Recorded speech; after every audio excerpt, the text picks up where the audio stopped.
बेहद स्वागत आप सभी का। मैं आपके साथ अब्दुल नबी हसन। आज बात झारखंड की सियासत में उठे एक बड़े मुद्दे की करेंगे, एनआरसी। बीजेपी के प्रदेश अध्यक्ष बाबूलाल मरांडी ने बड़ा बयान दिया। उनका दावा है कि झारखंड में आदिवासियों की आबादी घट रही है और एक विशेष समुदाय की जनसंख्या बढ़ रही है। उनका कहना है कि सरकार को एक जांच कमेटी बनाकर पता लगाना चाहिए कि कौन कहां से कब आया। अगर ऐसा नहीं किया गया तो विधानसभा में एनआरसी लागू करने की मांग रखी जाएगी। अब सवाल यह है कि क्या झारखंड में सच में घुसपैठ हो रही है या फिर यह सिर्फ एक राजनीतिक चाल है। बाबूलाल मरांडी ने कहा है कि अगर सरकार को सच जानना है तो कमेटी गठित करे, पता करे कि कौन कहां कब आया। अगर सरकार ऐसा नहीं करेगी तो हमें विधानसभा में एनआरसी की मांग करनी होगी। झारखंड में आदिवासी घट रहे हैं, यह चिंता का विषय है। अब आप सोच रहे होंगे कि सरकार इस पर क्या कह रही है। दरअसल झारखंड की सरकार का जवाब यह आया है कि हेमंत सरकार के मंत्री कह रहे हैं कि बाबूलाल मरांडी ने जो कहा है सोचना चाहिए उनको कि वो राज्यसभा का है, वो सिर्फ उन्माद फैलाने की कोशिश कर रहे हैं। सरकार आदिवासियों के प्रति पूरी तरीके से संवेदनशील है। अब सवाल यह है कि अगर सरकार आदिवासियों की सुरक्षा के प्रति इतनी गंभीर है तो वो जांच कमेटी बनाने से क्यों बच रही है। क्या एनआरसी की मांग वाकई में जरूरी है या फिर सिर्फ राजनीतिक ध्रुवीकरण है, पोलराइजेशन है। क्या झारखंड में आदिवासियों के अस्तित्व पर संकट है। क्या झारखंड में एनआरसी लागू होना चाहिए। क्या बीजेपी का दावा सही है या सरकार की चुप्पी जायज है। ये तमाम सवाल हैं जो आज पूछता है झारखंड में करेंगे। कुछ खास मेहमान हमारे साथ जुड़ेंगे, लेकिन उससे पहले आप कुछ बयान सुनिए। लग रहा है कि उम्र का तगाजा है। अब भाजपा में चले आए हैं तो अब तो ऑब्वियस से बोलना ही पड़ेगा उनको। अब जो नहीं बोलना चाहिए वो बोल रहे हैं सदन में। बहुत गंभीर नेता उनको मैं मानता हूँ, लेकिन आज बात शॉकिंग लगा। उन्होंने मुस्लिम शब्द का यूज़ किया, लेकिन सच्चाई ये है कि आदिवासियों की आबादी नहीं घटी है, भाजपाइयों की आबादी बढ़ गई है। मैं तो बाबूलाल जी को कहूँगा कि बाबूलाल जी, आपके क्षेत्र में, आपके विधानसभा में रघुवर जी जा रहे हैं, क्यों भाई? आप वहाँ के नेता हैं, वहाँ हिंदू मुसलमान की लड़ाई है, भाई भाई में लड़ाई हुआ है तो आप जाके समझाइए। वहाँ तो रघुवर जी जा रहे हैं और उसका दे रहे हैं। भाई भाई वहाँ मिलना चाह रहा है और वहाँ आग लगा रहे हैं। तो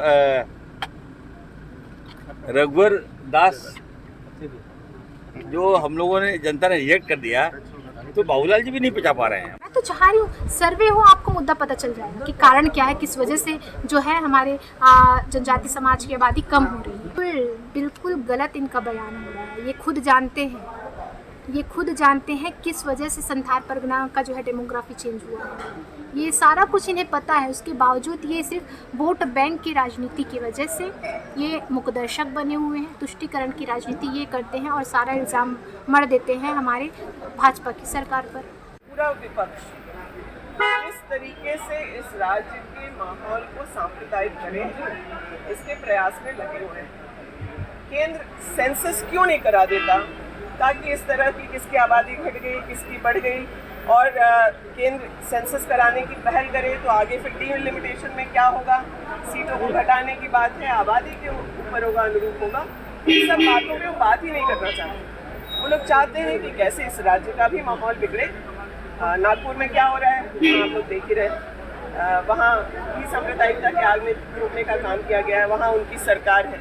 यहाँ पर दो पूर्व मुख्यमंत्री पूर्व के जा रहे हैं कि अब किसको और बड़ी जिम्मेदारी किस प्रकार से मिल जाए, वो चाहे धार्मिक उन्माद फैला के ही। तो इन सब बातों का कोई मतलब नहीं है। सेंसस ज़रूरी है, जातिगत जनगणना ज़रूरी है और लोगों की आबादी के हिसाब से उन्हें उनका अधिकार मिलना ज़रूरी है। भी है, उसमें कम नहीं है, ठीक है।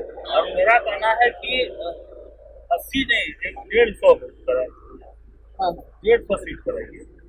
हम लोग मांग रखेंगे सीट,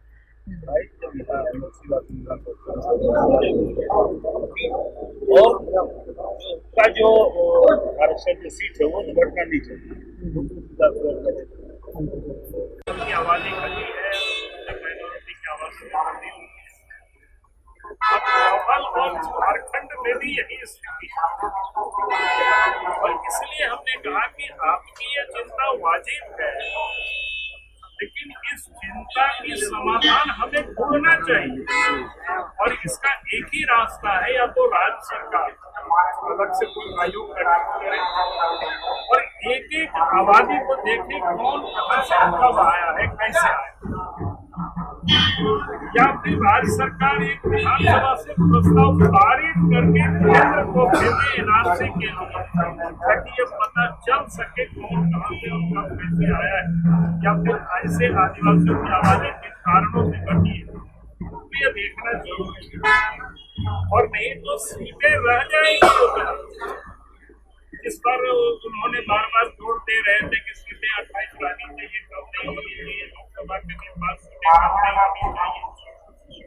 उन्होंने सीटों की संख्या नहीं बोला, उन्होंने ये कहा कि घटने नहीं।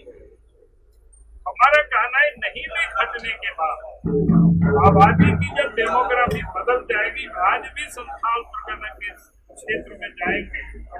आज चूंकि मेरे लेकर के मैं नहीं आया हूँ, नहीं तो बीसेक ऐसी मुखिया है, क्योंकि शेड्यूल एरिया पड़ता है, शेड्यूल एरिया जो मुखिया है वो मुस्लिम लड़कों के साथ शादी किया और वो मुखिया बन गई। चलिए, खास मेहमान हमारे साथ जुड़ गए हैं, तारुफ करा देते हैं। हेमंत गुप्ता साहब है, एनआरसी मामलों के जानकार हैं। शुक्रिया आपका हेमंत गुप्ता साहब ज्वाइन करने के लिए हमें। और विजय कुमार चौरसिया साहब है, भारतीय जनता पार्टी का पक्ष रखने के लिए प्रवक्ता हैं। बहुत बहुत धन्यवाद चौरसिया साहब आपका भी हमें ज्वाइन करने के लिए। खुर्शीद हुसैन रूमी साहब हैं, कांग्रेस का पक्ष रखने के लिए प्रवक्ता हमारे साथ हैं। बहुत बहुत शुक्रिया, बहुत धन्यवाद खुर्शीद साहब आपका भी हमें ज्वाइन करने के लिए। कुंदन कुमार तिवारी साहब हैं, राजनीतिक विश्लेषज्ञ हैं। बहुत बहुत शुक्रिया कुंदन साहब आपका भी हमें ज्वाइन करने के लिए। सबसे पहले हेमंत साहब आपके पास आ रहा हूं, जरा बताइए क्या मामला है ये पूरा। एनआरसी लागू करने की बात की जा रही है, कहा जा रहा है आदिवासी कम हो गए हैं, जनसंख्या कम हो गई है, किसी एक विशेष समुदाय की जनसंख्या बढ़ रही है। क्या आपको नजर आ रहा है ये बयानबाजियों को लेकर और जमीनी स्तर को लेकर, जरा बताइए। देखिए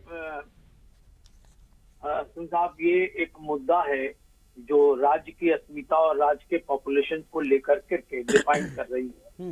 लेकिन मामला ये है कि आज भाजपा सत्ता में नहीं है जी, और सत्ता में नहीं होने के कारण वो अपने मुद्दों को उठा रही है। और मुद्दे उसमें ये है कि उन्होंने चुनाव के दरमियान ये बात स्पष्ट रूप से रखा था कि झारखंड की डेमोग्राफी चेंज हो रही है। ये झारखंड की डेमोग्राफी संथाल परगना से शुरू हुई थी और संथाल परगना में पहले 44% आदिवासी हुआ करते थे, अब वो घट करके 28% हो गई है। ये वो नहीं कह रहे, आम लोग नहीं कह रहे, ये रिकॉर्ड बता रहा है। बिल्कुल। तो सवाल ये उठता है, लाजमी ये हो जाता है बाबूलाल मरांडी जी का ये पूछना कि भाई आखिर आदिवासी गए कहाँ, घटे तो घटे कैसे। तो उसका ये उत्तर जो तलाशा जाता है तो वास्तविक रूप से ये आ रहा है कि संथाल परगना में बहुत सारे आदिवासियों का माइग्रेशन कर लिया गया या उनको धन परिवर्तन करा दिया गया। और धन परिवर्तन कराने वाले कौन लोग थे? जो भारत के बाहर से आए थे, बांग्लादेश से आए थे, बांग्लादेश से जो आए या बर्मा से या जो रोहिंग्या आए, वो लोग आए और यहाँ के लोकल लोगों से विवाह कर लिया, अपनी जाति धर्म को चेंज कर लिया, आदिवासियों के धर्म को चेंज करवा दिया, उनका जाति परिवर्तन कर दिया। तो इस तरीके से बाहर के लोग आकर के यहाँ के संसाधनों पर अपना कब्जा जमा रहे और वास्तविक जो यहाँ के लोकल रेजिडेंट्स हैं उनके सामने समस्या ये आ गई कि जो फायदा उनको मिलना चाहिए वो विदेशी उठा रहे हैं। और अब रहा बात कि एनआरसी का जो मामला है, आपको याद होगा कि वर्ष 2013 में सुप्रीम कोर्ट ने इस पर आसाम पे लागू किया था, जो आज आसाम में लागू है। लेकिन यही बात अगर ये देखा जाए कि झारखंड में लागू करा जाए तो परिस्थिति क्या आती है कि 1932, अब ये जेएमएम कह रही 1932 के खतियान के अनुसार करें। भाई ऐसा क्यों? आप एनआरसी करवाने में दिक्कत कहाँ है आपकी? ठीक है, मैं जा रहा हूँ जरा खुर्शीद साहब के पास। ठीक है हेमंत जी, ठीक है, पॉइंट आया आपका, जरा पॉइंट आ गया, मैं इसी पॉइंट को आगे ले जा रहा हूँ। एनआरसी कराने में क्या दिक्कत है खुर्शीद साहब?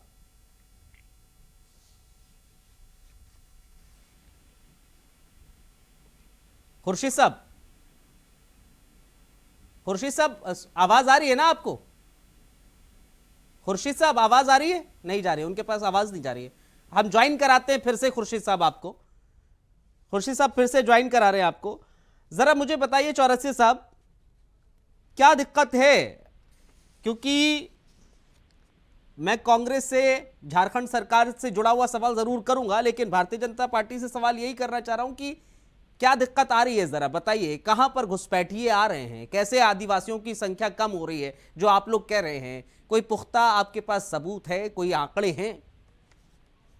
देखिए, अब हसन साहब सारी बातें बड़े भाई हेमंत जी ने कहा, और जो आंकड़े हैं वो आंकड़े भारतीय जनता पार्टी के सरकार के कार्यकाल का नहीं, आंकड़े 2011 के गवाह हैं सेंसेक्स के, कि वो आंकड़े बताते हैं कि 45% अनुपातिक रूप से आदिवासियों की आबादी संथाल परगना में थी, और जो अभी 22-23% रह गई।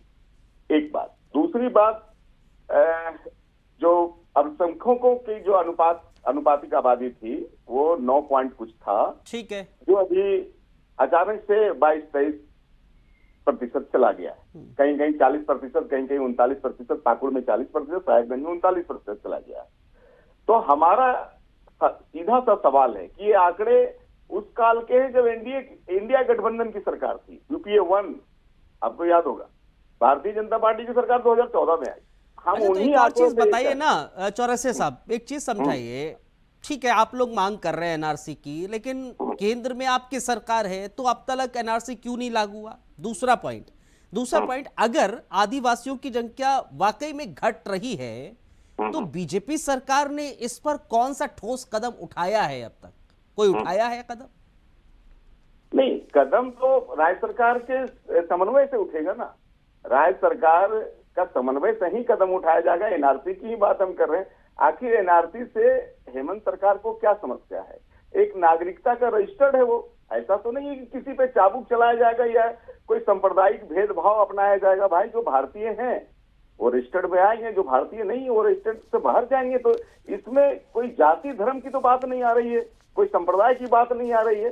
तो फिर राज्य सरकार को इससे क्या समस्या है, ये समझ में नहीं आती। 2013 में जैसा कि हमारे बड़े भाई ने कहा कि असम में NRC लागू हुआ, तो ये UPA सरकार में लागू हुआ।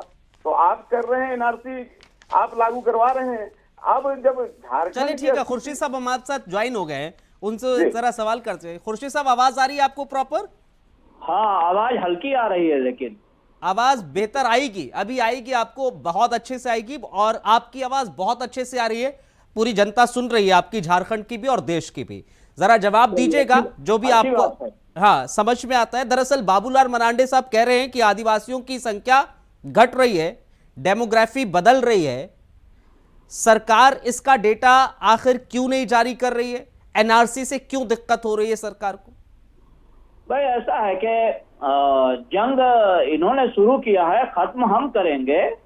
यहाँ ये बहुत बिल्कुल बेबुनियाद बात है कि झारखंड में आदिवासियों की जनसंख्या घट रही है। अच्छा, 1911 के सेंसस के मुताबिक, 2011 के सेंसस के मुताबिक संथाल परगना में 17,60,000 आदिवासी होते थे। अभी वहां 20 लाख से ऊपर आदिवासी हैं। आदिवासियों की जनसंख्या घट नहीं रही है। भाजपा ने तो अभी विधानसभा का चुनाव हुआ है, इसको मुद्दा बनाया था, और वो जहां थे वहां से भी पीछे आ गए। जनसंख्या आप 2011 की जनसंख्या के उसके बाद तो खैर अभी तक हुआ ही नहीं है जनसंख्या। इसीलिए मैं बोल रहा हूँ ना कि खुर्शीद साहब, अगर आदिवासियों की जनसंख्या नहीं घट रही है, मैं परसेंटेज के लिहाज से जा रहा हूँ, जरा आबादी उनकी बढ़ी है। खुर्शीद साहब, मैं परसेंटेज के लिहाज से जा रहा हूँ, जरा समझिएगा और हमें भी समझाइएगा ये बढ़ रहा है या घट रहा है, जनता को भी समझाइएगा। फिर कुंदन साहब, मैं आपके पास आ रहा हूं। 1981 से 41 तक, माफ कीजिएगा, 1881 से 1941 तक आदिवासी कभी बहुमत में नहीं थे। यह तब की बात है जब झारखंड नहीं बना। 1911 में आदिवासियों की आबादी तकरीबन 38.42% थी, वो सबसे ज्यादा थी उस वक्त। 1941 में ही आबादी फिर जब हुआ 30.89% हुई। 1951 में पहली जनगणना हुई, आदिवासियों की जनसंख्या 35.38% हो गई। अब आते हैं झारखंड जब बन गया, राज्य झारखंड अलग हो गया बिहार से। 1991 में आदिवासियों की आबादी हो गई 27.66%। उसके बाद 2001 में जनसंख्या होती है, मतगणना होती है, उसके बाद 26.3% तब काउंट की जाती है आदिवासियों की संख्या, और 2011 में 26.21% होती है। अब आप बताइए ना, ये कम हो रही है या ज्यादा है, बढ़ रही है? भाई झारखंड में आदिवासियों की आबादी 28% है। अच्छा जी, आंकड़ा दुरुस्त कर लिया जाए। झारखंड में आदिवासियों की आबादी प्रतिशत में 28% है। ठीक है कुंदन जी, जरा बताइए, अगर मेरे आंकड़े गलत है, क्या आंकड़ों को दुरुस्त करने की जरूरत है? कितना है? मैं ये कह रहा हूं कि झारखंड में आदिवासियों की आबादी 28% है। अच्छा। और उनकी आबादी कहीं से भी घटी नहीं है। भाजपा का ये आरोप लगाना कि संथाल परगना में आदिवासियों की आबादी घटी है, तो मैंने कहा ना कि 2011 के सेंसस के मुताबिक 17,60,000 आदिवासी वहां रहते थे, आज 20 लाख के करीब है। तो आबादी कुंदन जी आइए जरा, कुंदन जी जवाब दीजिए। सर मैं बोलता हूँ, देखिए पहली बात है ना कि ट्राइबल से बात करने से पहले झारखंड के ट्राइबल्स को समझना बहुत जरूरी है। ट्राइबल्स कितने प्रकार के हैं पूछूंगा तो शायद जवाब नहीं दे पाएंगे कि एग्जैक्ट रेशियो ऑफ ट्राइबल्स क्या है, और संथाल की कैलकुलेशन ट्राइब्स कैसे होते हैं, कौन से ट्राइब्स कहाँ रहते हैं, और उनके कैलकुलेटिव थ्योरी क्या होती है। पहली बात है पैटर्नल, अगर वोटिंग सेक्शन में जाएंगे तो ये लाजमी है कि 11% का रेशियो ग्रो होना चाहिए। ठीक है, that is a normal thing किसी भी पैटर्नल वोटिंग रेशियो में। अगर उसको हम ईयरली ब्रेकेज में तोड़े तो 3.3%, राइट। फीमेल्स में, मेल्स में, यंगस्टर्स में, जबकि यंगस्टर्स इकलौते हैं जो कि 15,000 मतलब 15,000, अगर जिस कैलकुलेशन में खुर्शीद साहब बता रहे हैं तो उस कैलकुलेशन में कम से कम वो 8-9 लाख के आसपास जाना चाहिए, मतलब मिनिमम वैल्यूएशन में मैं कह रहा हूँ। ठीक है, अगर जो वैल्यूएशन में काउंट कर रहा हूँ मैं एक असेंबली के बता रहा हूँ, डिवीजन विद मैक्सिमम असेंबली, तो अगर एक साल में कम से कम 2-3 लाख वोट बढ़ता है, दुगना हो जाएगा, 7-8 लाख हो जाएगा, एटलीस्ट उतना तो जाएगा ना। तो अगर उतना कम है तो उसका रेशियो ऑफ ग्रोथ कम है। अब 2 पॉइंट है, ये समझना है कि कौन से ट्राइब्स का किस तरह का रहने का कल्चर होता है, कौन कितने परिवार के साथ रहते हैं, कौन कितने बच्चे पैदा करते हैं, ये भी जानना बहुत जरूरी है। क्योंकि this is not a political theory कि हम आए और कह दिए कि उनका बढ़ रहा है, इनका घट रहा है, ये है वो है। तो दोनों अंडरस्टैंडिंग मॉड्यूल में देखेंगे तो हो ट्राइब और संथाल दोनों की फ्रीक्वेंसी बहुत डिफरेंट ऑन दैट केस। इसीलिए अगर इतना बढ़ा है जितना खुर्शीद साहब बता रहे हैं तो कम है वोटिंग पैटर्न के हिसाब से। दुनिया का कोई भी आदमी ये कहेगा कि भैया 5 साल में इतना वोट तो विधानसभा में बढ़ता ही बढ़ता, दैट इज 35,000। तो अगर यहाँ 6 विधानसभा है तो 35,000 इंटू 6 करिए, कितना आ गया, लगभग 2 लाख आ गया सेक्शंस पे। उसका 2-3 बार काउंट करिए, अगर 2011 के सेंसस से 25 तक सेंसस में काउंट करना है तो 3 इंटू 3 9 से 10 लाख बढ़ना चाहिए। ये कह रहे हैं 3 लाख बढ़ा है, means the difference is 30% growth हुआ, 70% ग्रोथ नहीं हुआ। तो मैं वोटिंग पैटर्न पे कह रहा हूँ, ये मैं इंडिविजुअल यंगस्टर्स की काउंटिंग नहीं कर रहा हूँ जो non voters. So you have to understand that pattern also. तो ये है। ठीक है हेमंत जी जरा बताइए, जो खुर्शीद साहब कह रहे हैं कि भाई आबादी तो बढ़ रही है, आप लोग चिंता फालतू में जाहिर कर रहे हैं, भारतीय जनता पार्टी फालतू में मुद्दा बना रही है, विपक्ष फालतू में मुद्दा बनाने की कोशिश कर रहा है, एनआरसी का और आदिवासियों का मुद्दा ही सिर्फ बनाया जा रहा है। असल में आंकड़ों पर, जमीनी स्तर पर जाएंगे तो आपको बिल्कुल इतर दिखेगी, तस्वीर दूसरी नजर आएगी। नहीं, मैं खुर्शीद साहब के वक्तव्यों से इसलिए सहमत नहीं हूँ कि देखिए आपको बताऊं कि 1946 में हमारे देश में एनआरसी का कानून, जो अधिनियम जिसको कहते हैं, वो आ गया था। विदेशी अधिनियम का संशोधन हुआ था 1995 में, और उसका सेक्शन 48 क्या कहता है, कोई भी व्यक्ति जो अपने देश का नागरिक नहीं हो, इस देश में अगर आके प्रवास करके इस देश की अस्मिता, इस देश की जो फैसिलिटीज है उसको ले करके यहाँ के लोगों के बारे में के खिलाफ अगर प्रॉब्लम क्रिएट करता है तो उसे देश से बाहर निकाला जाए, इसकी बात आ रही है। अब रही बात की झारखंड के परिप्रेक्ष्य में, जो खुर्शीद साहब ने कहा कि आदिवासियों की जनसंख्या बढ़ी है, तो मुझे ये बता दे ये डाटा उनको कहाँ से मिल गया, और ये जो डाटा हम दे रहे हैं उनको, भाई नेशनल जनसंख्या जो रजिस्ट्रार आपका राष्ट्रीय, उसमें आप देख लीजिए कि 44% से अचानक 28% हो गया। इसका आप तुलनात्मक पहले व्याख्या तो करिए कि ये गलत है। आप जो कह देंगे वो हम मानने सही, ऐसा कैसे होगा भाई? हम लीगल मैटर पे जाते हैं तो आपका दिखता है कि पूरा रिकॉर्ड बता रहा है कि 44% से घटकर 28% हुआ। अब हम इस पर नहीं जाएंगे, इतना समय नहीं है कि ये बताए कौन कितना बच्चा पैदा करता है और कौन आदिवासी क्या किया। बात ये हुआ टोटल आदिवासी की। आप आदिवासियों की जनसंख्या को देख लीजिए, ये घट रही है कि नहीं। और इसी मुद्दा बताइए को लेकर खुर्शीद साहब, भाजपा ने चुनाव में उठाया था कि एनआरसी बनना चाहिए, सीए का मुद्दा इन्होंने उठाया था, तो ये क्यों नहीं बनना चाहिए, ये जवाब देते। बताइए हम तो ये खुर्शीद जानना साहब। चाहते हैं कि आखिर क्यों नहीं बनना चाहिए। ठीक है खुर्शीद दिक्कत साहब, क्या है? बताइए, जब जवाब दीजिए। हमारे भारत में ठीक है हेमंत जी जवाब ले लेते हैं, हेमंत जी जवाब ले लेते हैं, जवाब दीजिए। पहले तो मैं कुंदन जी के सवाल का जवाब दे दूं। उन्होंने 2 ही ट्राइब का नाम लिया, हो और संथाल, जबकि ट्राइब 32 प्रकार के हैं। 32 ट्राइब झारखंड में रहते हैं। गूगल में लिखा हुआ डिस्क्रिप्शन दे पाएंगे खुर्शीद जी? आप गूगल का नहीं, में नहीं, डालेंगे तो 32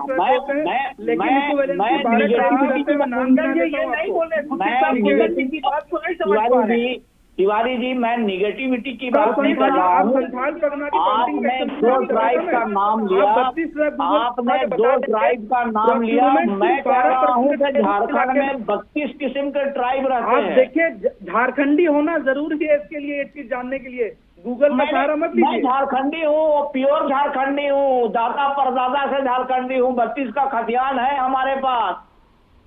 अरे भाई साहब देखिए, वो बात नहीं कर रहा हूँ मैं। आपने 2 ट्राइब का नाम लिया, मैं कह रहा हूँ कि 32 प्रकार के ट्राइब झारखंड में रहते हैं। आप सुन नहीं पाए मेरी बात में। ट्राइब का नाम क्यों लिया? मैंने फ्रीक्वेंसी बताई, उनका लिविंग स्टैंडर्ड का तरीका बताया 2 ट्राइब का। 32 प्रकार के ट्राइब इंडिविजुअल एग्जिस्ट नहीं करते हैं झारखंड में, गूगल बता रहा है। आप किसी से पूछ लीजिए जो जानकार व्यक्ति है ना, गूगल के अलावा कोई भी व्यक्ति ये नहीं बोलेगा 32% का ट्राइब है। इंडिविजुअल प्रैक्टिस 27% के ट्राइब का ही है, और संथाल इलाके में सिर्फ 12% के ट्राइब एग्जिस्ट करते हैं। वोटिंग पैटर्न में क्लियरली बता रहा हूँ, चेक कर लीजिए। आपके जो आपको क्या पद्मश्री मिला हुआ है, आप पद्मश्री वाले लोगों से पूछ लीजिए। कुंदन जी 1 मिनट, हम यहाँ आदिवासियों के जानकार लोगों से ये जानकारी प्राप्त किया है कि झारखंड में 32 तरह के ट्राइब रहते हैं, तब मैं ये बात कह रहा हूँ। और आप इसको वेरीफाई कर लीजिए, अगर इसमें इफ बट हुआ तो आप जो कहेंगे मैं मान लूंगा। दूसरी बात, हेमंत जी कह रहे हैं कि यहाँ आदिवासियों की जनसंख्या घट रही है। मैं ये कहना चाहता हूं कि आदिवासियों की जनसंख्या किसी भी प्रकार से घट नहीं रही है, बढ़ रही है। आप ये कैसे साबित करेंगे? अगर आप 2011 अगर के बाद 5 साल में एक विधानसभा में 35,000 वोट बढ़ता है, काउंटिंग में कैसे बढ़े? कैसे आप जो कैलकुलेशन 3 लाख बताए, आप काउंटिंग करके 3 टर्म के विधानसभा या काउंटिंग से बता दीजिए। अगर कांग्रेस का प्रवक्ता है तो 35,000 इंटू आप काउंट करिए 6 इंटू 5 30 इंटू 35,000 करिए। ठीक है, रुकिए जरा कुंदन भाई, रुकिए जरा, कुंदन साहब रुकिए। आप केंद्र सरकार से अनुरोध कीजिए ना कि 2011 के बाद इन्होंने सेंसस क्यों नहीं कराया। ठीक है चौरसिया साहब, क्लोजिंग कमेंट आपसे चाहिए जरा, खुर्शीद साहब के जवाब सवाल का। करा लीजिए ना, दूध का दूध, पानी का पानी हो जाएगा। चौरसिया साहब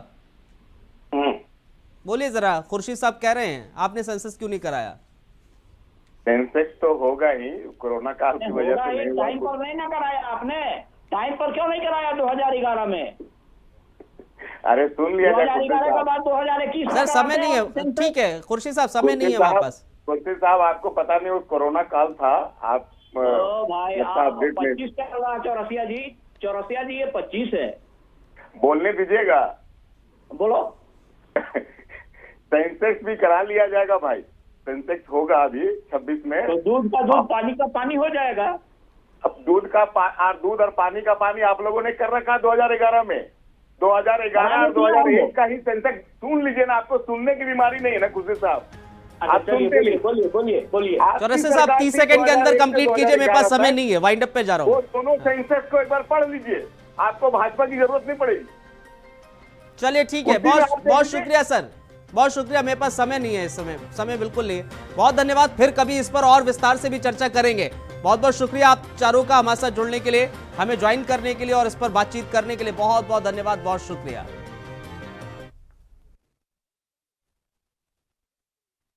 तो चलिए इस बुलेटिन में फिलहाल इतना ही, इजाजत दीजिए, नमस्कार।